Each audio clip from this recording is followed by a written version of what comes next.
trovato, Giancarlo? Caro Giulio, angelo silenzioso. Angelo silenzioso, Silent Angel. Eccoli qua.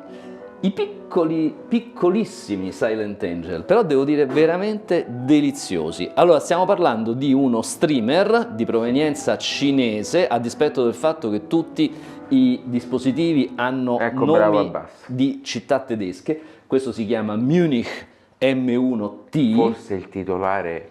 No, perché l'azienda l'azienda cinese ha una sorta di sede distaccata europea che sta in Germania. Dunque, questo è il Munich M1T, dove T sta per trasporto. Hai studiato, Giulio? Sì, ho studiato tantissimo, perché è un po' che ci sto giocando con questo trittico simpaticissimo, costituito dallo streamer, che è quello che sta in mezzo, questo, uno switch audiophile grade, di cui poi parliamo più diffusamente, che sta lì sopra, e l'alimentatore lineare per entrambi. Ovviamente sia lo switch sia lo streamer escono con il loro alimentatore standard. A spina, che non si può guardare dal punto di vista audio, diciamo.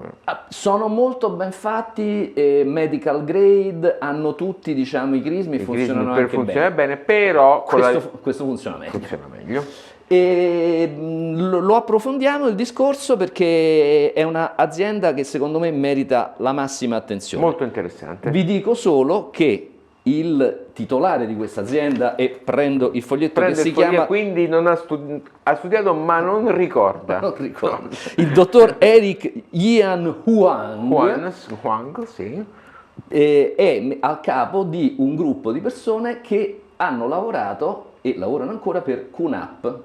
Va bene, quindi tanto di chapeau. Sono dei maghi dello storage SSD, quindi sono espertissimi in questo settore e lavorano in realtà aziendali, e hanno fatto per questo sistema un sistema operativo che è una sciccheria, che vedremo nel dettaglio. Ma prima subscribe e campanella. A dopo. Allora, caro Giulio, ci troviamo di fronte a questi 3 scatoletti che tu hai studiato accuratamente. Credo di sapere tutto. Credi di sapere tutto? Allora ti faccio una prima domanda. Vai. Questo streamer, sì, ok, è nella sua versione T. Come Torino. Come trasporto. O come trasporto. Beh sì, ma io volevo italianizzare. Che differenza c'è con la versione col DAC e perché un tizio qualsiasi dovrebbe comprare questa invece di una? Ti piace come domanda? Mi piace come domanda. Vai. Allora, la prima questione è una questione di, secondo me, opportunità dal punto di vista della dotazione che uno ha in casa. Uno potrebbe avere, ad esempio, un lettore di compact disc con un ingresso digitale, quindi può utilizzare il DAC che ha questo già mi piace. Prima ipotesi. Secondo, magari uno ha già un DAC perché se l'è comprato, ha un DAC di buona qualità e non vuole. L'altra cosa che secondo me è molto interessante è che il fenomeno della computer musica su file, o se vogliamo utilizzare il termine musica liquida, che io tendo a non utilizzare, è in una fase, se vogliamo, ancora un po' diciamo adolescenziale, quindi è probabile, come ad esempio è successo con l'MQA, che intervenga qualche nuovo formato che magari sulla carta poi non succede e promette di cambiare un po' le carte in tavola. Ora, se uno ha la versione con il DAC, magari quel DAC non potrà supportare questo fantastico formato che uscirà. Mentre invece a livello software, che è il lavoro che fa il trasporto, basta un aggiornamento firmware e il discorso si dovrebbe risolvere. Quindi ce ne sono diversi di motivi. Non a caso DCS, Volumio con il Rivo che abbiamo già provato, Auralic con l'Aries G2.1, fanno sia la versione trasporto che la versione con DAC. Ti faccio un'altra domanda. Vai.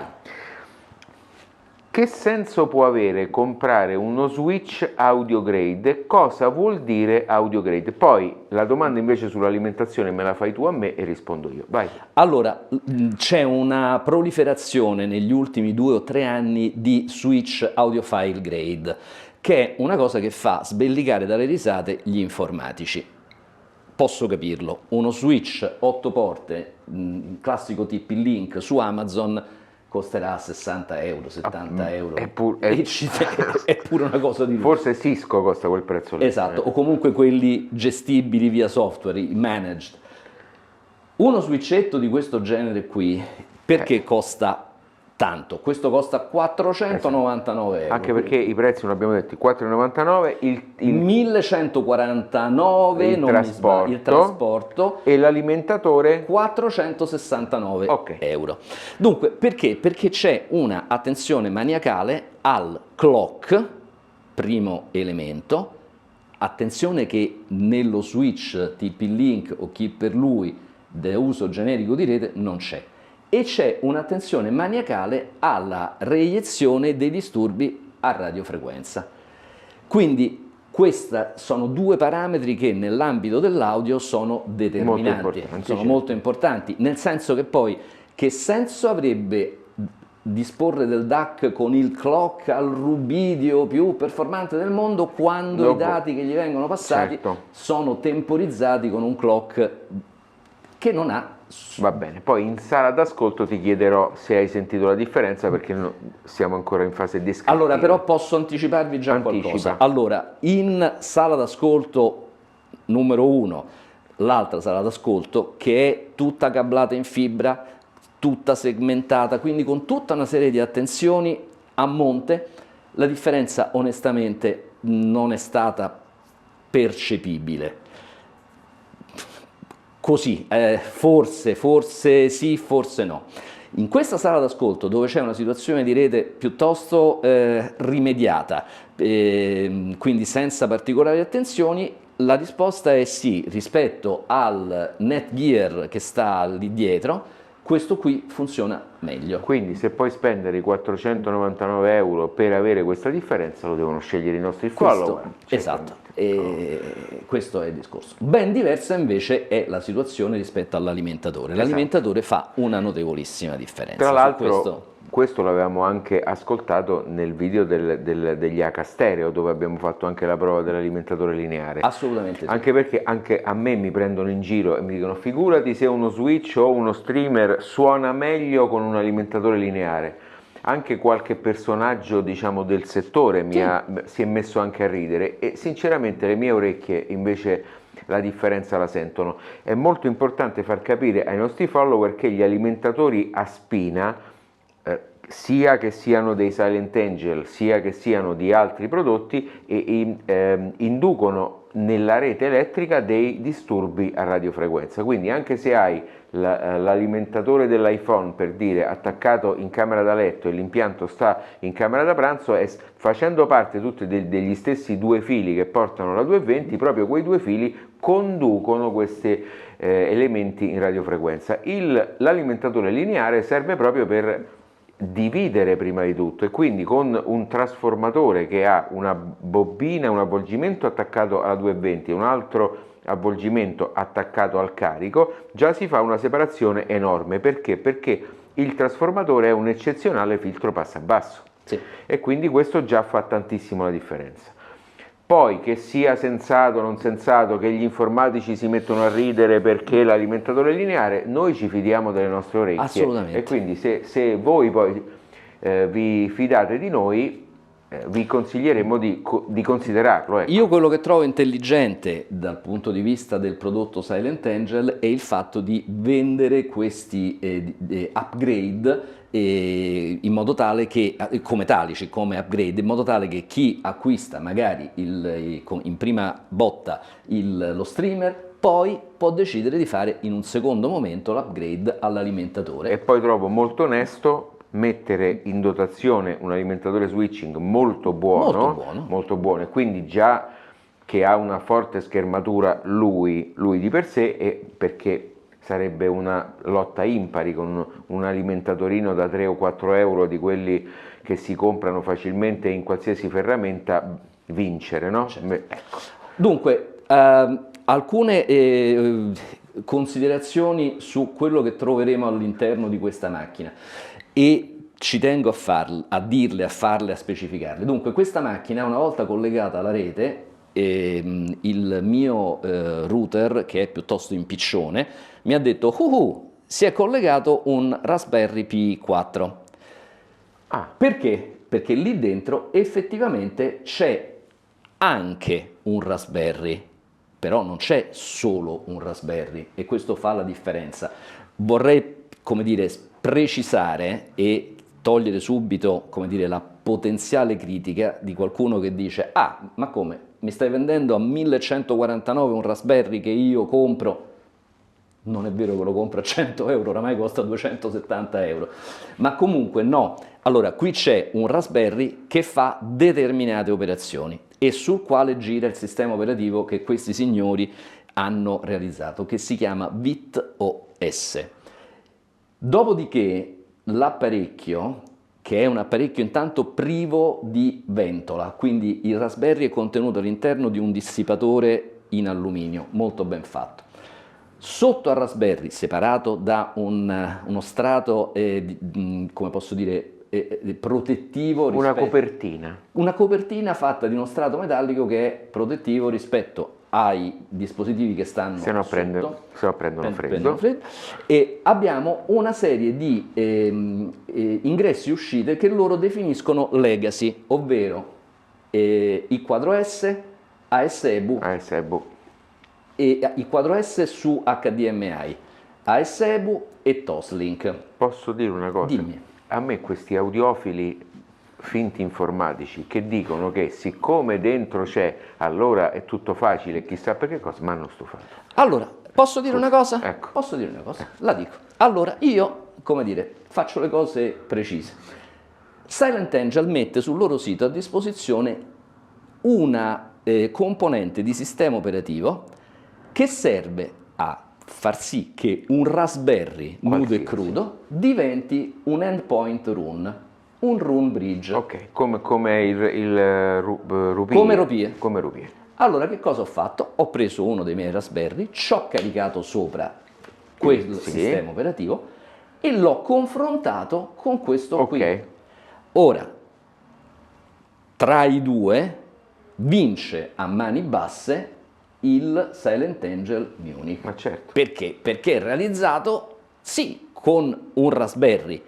Poi io non so neanche dire, perché non sono arrivato a smontarlo fino in fondo, se è una scheda Raspberry specifica, custom. Ma quello che è, però è diverso. Però è diverso. Perché? Perché a contorno ci sono una quantità di elementi esterni. Basti pensare al fatto che lì dentro entra la corrente a 5 volt, ma poi c'è tutto un circuito di alimentazione che rientra nel connettore USB-C del Raspberry, qualche cosa la farà. E allora il Munich è sostanzialmente compatibile con tutte le piattaforme di streaming che vi possono venire in mente. Te lo stavo per chiedere. Quindi Tidal, Qobuz, AirPlay 2, Spotify Connect, Amazon Music, Iris Audio, tutte le radio internet possibili e immaginabili.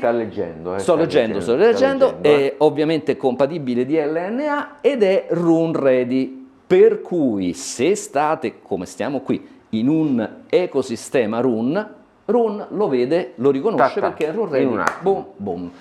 Però se invece state in una situazione differente avete sostanzialmente tutte le carte per è meglio chiarire per chi non lo sa bene che se si usa l'ecosistema run non si usa il pezzo di media player. Se ne usa soltanto una parte, si usa, diciamo, tant'è che dal software, dal sistema operativo, quindi dalla app, si attiva la funzionalità run ready e a quel punto apri run e te lo vedi lì come endpoint e fai la scelta dei brani su run e non sull'interfaccia. Esatto. Ora c'è anche da dire che l'interfaccia di run come ricerca resta a nostro avviso insuperabile.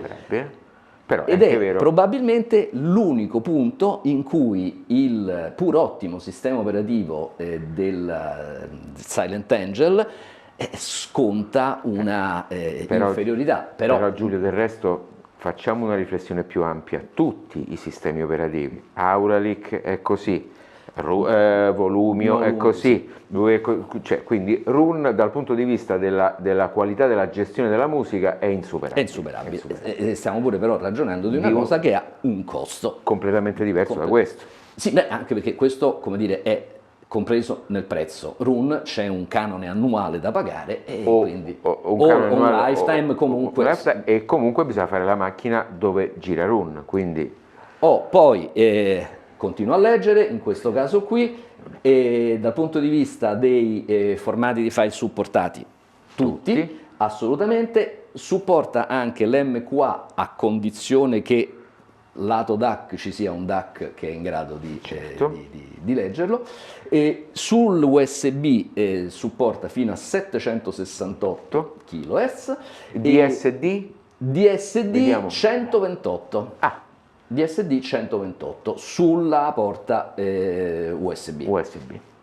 Quindi diciamo che dal punto di vista anche delle specifiche stiamo ragionando del, come posso dire, non lo stato dell'arte, ma il meglio che in questo momento è disponibile. Importante dal punto di vista, e io qui godo, dal punto di vista della connessione di rete, non c'è il wireless, c'è. Ah, che meraviglia! Così leviamo il problema, meglio wireless cablato, secondo loro e secondo noi.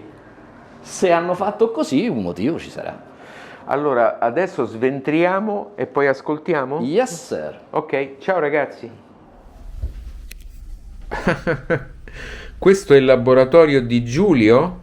Laboratorio di Giulio. Ma tu fai anche modellismo, Giulio? Io sono un modellista. Va bene. Però io sono anche, come si può vedere, un bravissimo saldante. È molto bravo a fare, diciamo che ha una bella stazione saldante che soffre ogni tanto, diciamo così. Allora, veniamo a noi. Questo è il Munich M1T del quale vi abbiamo parlato, e al quale è stato rimosso il coperchio e al quale è stata rimossa questa prima scheda, che è quella che porta questi due connettori che allo stato attuale sono disabilitati, però nelle istruzioni c'è scritto che sono previsti in funzione per un prossimo aggiornamento firmware. Sono collegati al Raspberry che sta qui attraverso il connettore che si chiama GPIO, che è questo. E poi attraverso quest'altro connettore proprietario che sta qui. Interessante notare come il Raspberry sulla porta USB-C che sta qui è alimentato attraverso questo connettore rigido attaccato su questa PCB, che fa capo poi a un circuito di alimentazione che possiamo vedere qua dentro, che esce poi sul DC in ingresso asservito all'interruttore on e off. Perfetto. Quelle che vedete qua sopra sono le 4 porte USB più la Ethernet tipiche del Raspberry. E perché ce n'è una arancione, Giulio? Dunque ce n'è una arancione che è quella che viene consigliata come USB audio, quindi è quella sulla quale il costruttore suggerisce di collegare il DAC. Perfetto. Sulla PCB inferiore sono invece collegate le Digital Output Legacy, come vengono definite da loro. Quindi la ESEBU, l'I4S su HDMI e il coassiale.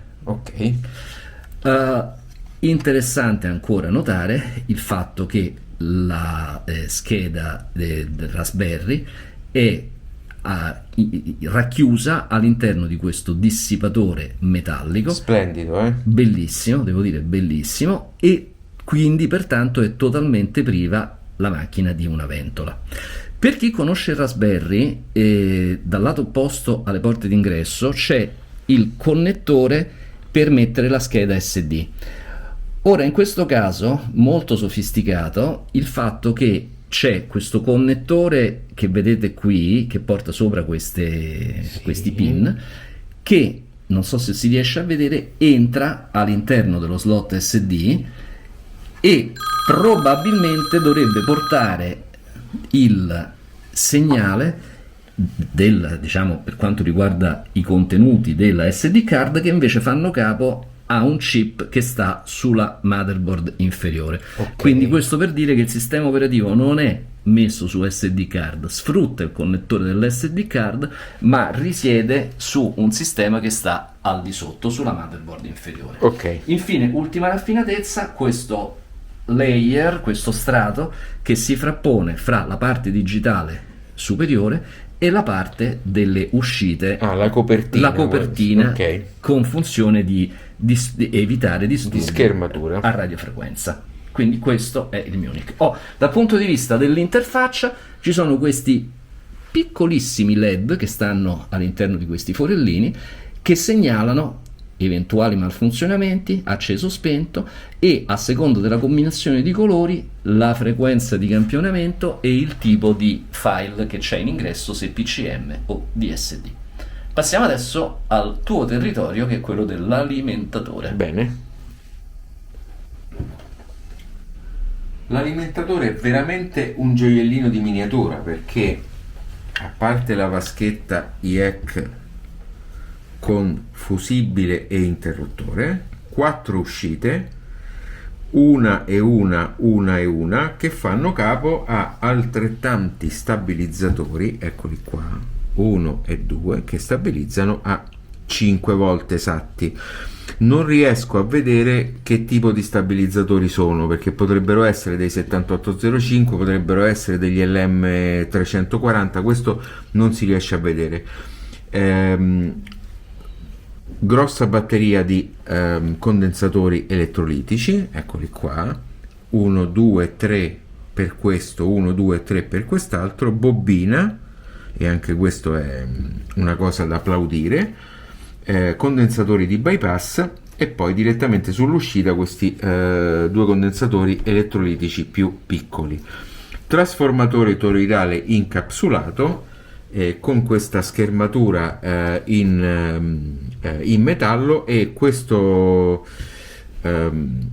probabilmente è stucco per idraulici, credo, che però fa capo al coperchio che serve per non farlo vibrare. Attenzione che non è che stucco per idraulici è una parola brutta. Con il colore blu si chiama Blue Tack, ed è quel famosissimo stucco che serve per attaccare le casse, anche che costano decine di migliaia di euro, quindi non lo prendete come una notazione negativa. Quindi ottima realizzazione, soprattutto per un prezzo che è poco meno di 500 euro, e sinceramente ha un eccellente rapporto qualità-prezzo. Quello che voglio dire, che non so se ho detto o se mi ricorderò di dire, è che questo alimentatore può essere utilizzato anche per altri prodotti che funzionano a 5 volt, e non solo per questi prodotti. Quindi se avete qualche DAC a 5 volt, anche qualche switch, e lo volete alimentare molto meglio, lo potete fare con questo, e ci potete anche caricare il cellulare. Giusto, Giulio? Assolutamente sì. Bene, adesso che facciamo? Richiudiamo, ma vorrei dire ai nostri follower che voglio vedere se riuscirai tu a rimettere la scheda del nostro T, o se dovrò intervenire io. Va bene, ciao a tutti. Allora, viene un po', a me personalmente viene sempre un po' difficile dare dei giudizi di carattere sonico relativamente ai trasporti, perché poi il retropensiero è che il lavoro principale lo fa il DAC. Certo.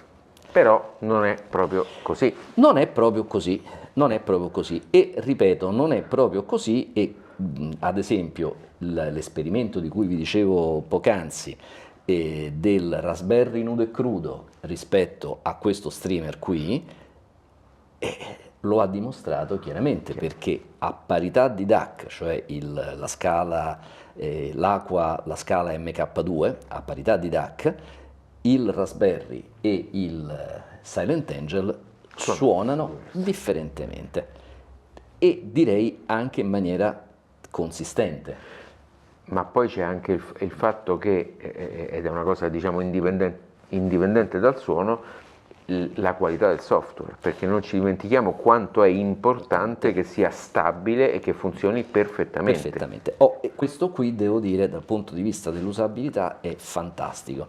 L'accesso alle varie piattaforme, quindi Spotify, Qobuz, Tidal, la visibilità su Roon, l'accesso ai miei 2 server di LNA, è tutto istantaneo, velocissimo, stabilissimo, e quindi da questo punto di vista veramente nulla da E dire. poi la grafica è molto piacevole. La grafica è molto piacevole, la navigazione è immediata, quindi in questo senso direi che l'oggetto per me passa a pieni voti. E tra l'altro io lo trovo delizioso dal punto di vista estetico perché è così piccolino, è così, come posso dire, forse proprio fa quell'effetto di miniaturizzazione che lo rende particolarmente accattivante, quindi a me è piaciuto molto. Ecco, facciamo una differenziazione tra solo il trasporto e l'alimentazione e lo switch, perché fa una bella differenza. È vero che anche dal punto di vista economico parliamo di 1149, l'oggetto nudo e crudo nudo e così crudo. com'è. Poi dopo l'alimentatore e lo switch sono un altro migliaio di euro circa, Sì, no?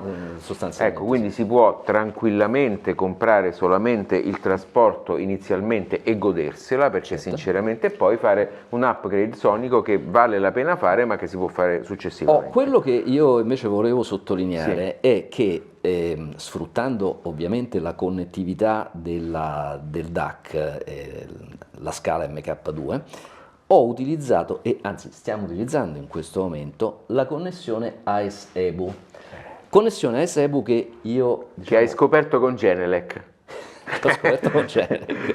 Sì, allora devo dire, non ho mai avuto qui in questa sala delle sorgenti che uscissero in AES-EBU e che mi permettessero di utilizzare la scala con questo tipo di connessione, della quale mi sono innamorato sostanzialmente. Ora, la differenza con l'USB non è abissale, però tenderei a dire che c'è quel che di rotondità, di maggior naturalezza, che ha fatto sì che nonostante avessi i due collegamenti attivi, bastava pochi clic per passare dall'uno all'altro, questo AES-EBU proprio mi è piaciuto tantissimo. È un collegamento bilanciato, professionale, Sì. quindi che esclude il rumore, sappiamo quanto è importante, quindi Assolutamente. ecco, se avete la connettività AES-EBU utilizzatela, perché poi se fate... Ora sì, c'è da dire che c'è una limitazione in termini di massima frequenza di campionamento, sono argomenti che a me non appassionano per niente perché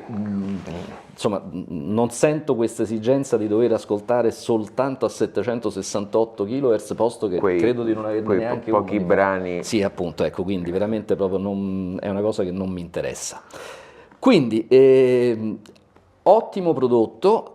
E io mi auguro vivamente che ci sarà la possibilità in futuro di poter ascoltare anche gli altri prodotti di Silent Angel, perché stiamo ragionando del quasi entry level. Poi ci sono dei music server, ci sono insomma altri apparecchi. È una gamma molto, molto sfaccettata e dobbiamo dire probabilmente la più profonda che c'è nel settore, perché difficilmente ho visto aziende che hanno così tanti modelli che pensano un po' a tutto, assolutamente. No? Dallo switch all'alimentazione. Infatti il mio suggerimento è andatevi a guardare il sito della Silent Angel, perché è veramente interessante vedere tutti i modelli, tutti i prodotti che loro realizzano. Veramente. L'unico difetto che hanno è che sono piccoli.